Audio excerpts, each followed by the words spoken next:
وەکو خۆشەویستیەکەی مەسیح خۆشەویستیتم هەبێت. پێویستە وەکو مەسیح بین لە ڕەفتارکردنی لەگەڵ ئەو کەسانە و خۆپەرست، لووتبەرز، حکومدەر، ڕکن، تۆڵە سێنن.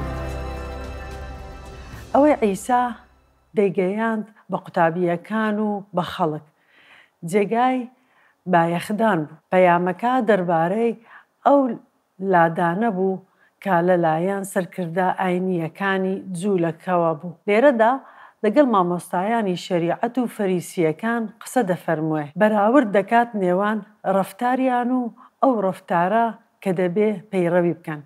مەتا 5:38-39 بیستوتانە گوتراوە چاو بە چاو، ددان بە ددان. ئەم زانیاریانەیان لەکوێ هێنا؟ بێگومان لە فەریسیەکان. بەڵام من پێتان دەڵێم بربەرەکانێ خراپکار مەکەن، بەڵکو ئەوەی لە ڕوومەتی ڕاستی دایت لایەکەی دیکەشی بۆشل بکە. ئایەتی 43 بیستوتانە گوتراوە نزیکەکەت خۆش بوێت، ڕقت لە دوژمنت بێتەوە بۆ زانیاریتان.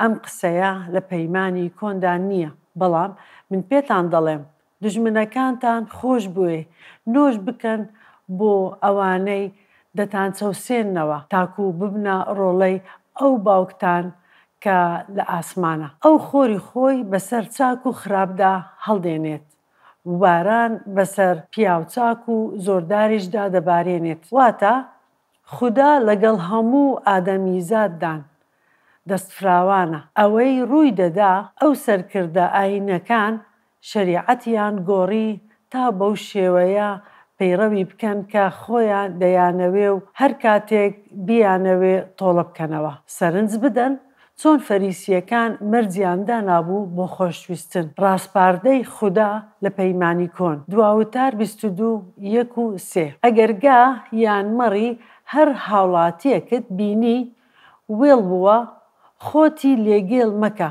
بەڵکو پێویستە لەسەرت بۆ براکەتی بگەڕێنیتەوە. هەمان شت دەکەیت بۆ وێ درێژەکەی، بۆ کەواکەی و بۆ هەر شتێکی ون بوو لە براکەت کە لێی ون دەبێت و تۆ دەیدۆزیتەوە، بۆت نییە خۆتی لێگێڵ بکەیت. فەریسیەکانیش ڕەنگە بڵێن ئەوە ڕاستە، بەڵام نەک لەگەڵ دوژمنەکەت. خودا بە شەریعەت لە دەرچوون 23:4-5 دەفەرموێ ئەگەر تووشی گا یان گوێ درێژی دوژمنەکەت بووی کە بەڕەڵا بوو بێت، بۆی بگەڕێنەوە.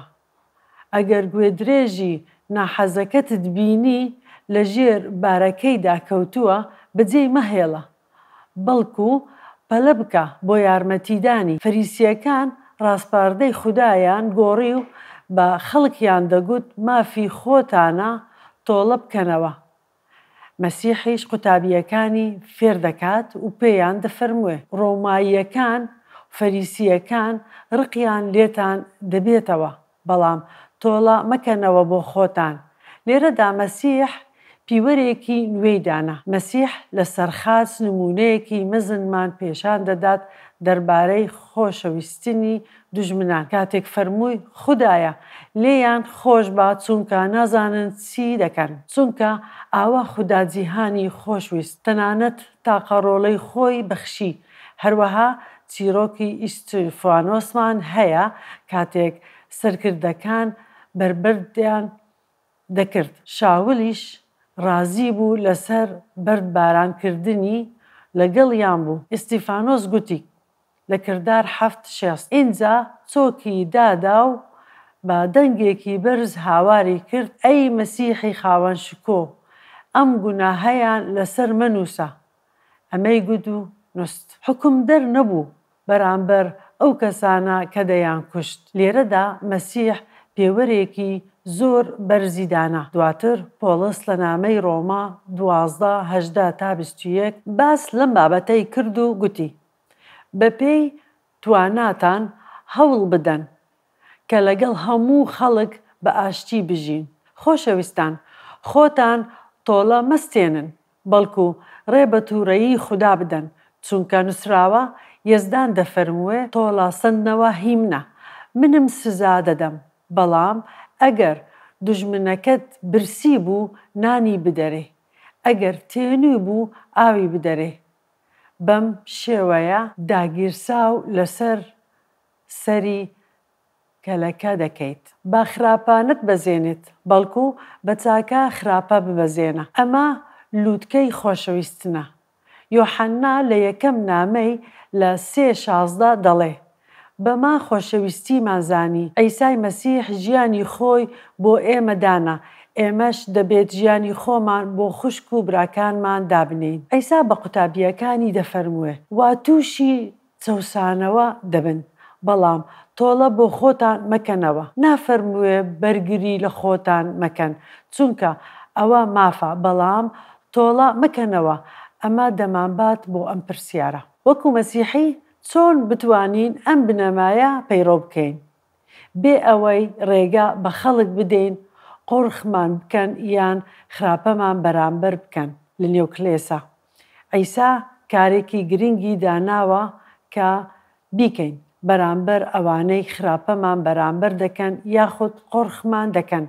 مەتا 18:15. ئەگەر خوشک یان براکەت خراپەی لەگەڵ کردیت، بڕۆ بە تەنها لە نێوان خۆت و خۆی گلەیی لێ بکە. ئەگەر گوێی لێگرتی، ئەوە براکەت بەدەست دەهێنێتەوە. خۆ ئەگەر گوێی نەگرت، یەک یان دوو کەس لەگەڵ خۆت ببە تاکو هەر بابەتێک لەسەر زاری 2 یان 3 شایەت ڕاستیەکەی بسەلمێنرێت. ئەگەر گوێی نەگرت، بە کلێسا بڵێ. عیسا نافەرمووێ ئەگەر 2 یان 3 کەس لەگەڵ خۆت ببەیت و گوێیان نەگرت، ئەوە بڕۆ لای سەرجەم کلیسا. لێرە مەبەست ئەوەیە بڕۆ لای سەرکردە بەرپرسەکان یاخود پیرانی کلێسا.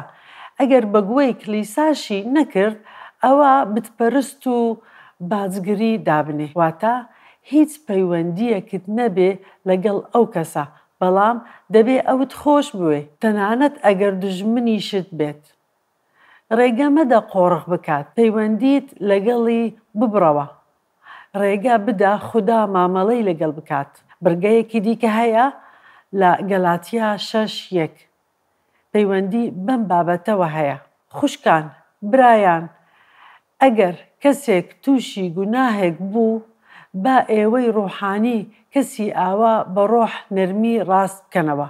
سەیری خۆشت بکە، نەوەک تووشی تاقی بکرێتەوە. کاتێک کەسێک گوناهەکی ڕوون و ئاشکرا ئەنجام بدات، پۆلیسی نێردراو دەڵێ ڕاستەوخۆ ڕووبەڕووی مەبە، کەسانێکی ڕوحانی لەگەڵ خۆت ببە. باری یەکتری هەڵبگرن و بەم شێوەیە شەریعەتی مەسیح بهێنەدی. ئامۆژگاری ڕوونمان هەیە دەربارەی چۆنیەتی ڕەفتار لەگەڵ ئەو کەسانە کە خراپەمان بەرامبەر دەکەن. پۆلیس باسی ڕۆلی گرنگی حاکم و حکومەت دەکات و دەڵێ چونکە خزمەتکاری خوددایە و بۆ چاکەی تۆ کار دەکات. بەڵام ئەگەر خراپەت کرد بترسە، چونکە لە خۆڕا شمشێر هەڵناگرێت. ئەو خزمەتکاری خوددایە و بە تووڕەیی خوددا سزای خراپەکاران دەدات. بۆیە پێویستە ملکەت بن، نەک تەنها لەبەر تووڕەیی، بەڵکو لەبەر وجدانیش. کەواتە حکومەت و داد بەرپرسن لە مامەڵەکردن لەگەڵ بەدکاران. کاتێک کەسێک تووشی خراپە یان دزی و شتی وا دەبێت، پێویستە متمانە بەداد بێت. ئێمە لە جیهانێکی بەدکاردا دەژین. دەزانین ئەگەر حکومەت نەبێت، ئەوە بێ سەروبەری دەبێت، چونکە حکومەت ڕۆڵێکی گەورەی هەیە لە پاراستنی سیستەم. بنەماکە دەڵێت پێویستە وەکو مەسیح بین لە ڕەفتارکردنی لەگەڵ ئەو کەسانە و خۆپەرست، لووتبەرز، حکومدەر، ڕکن، تۆڵەسنین.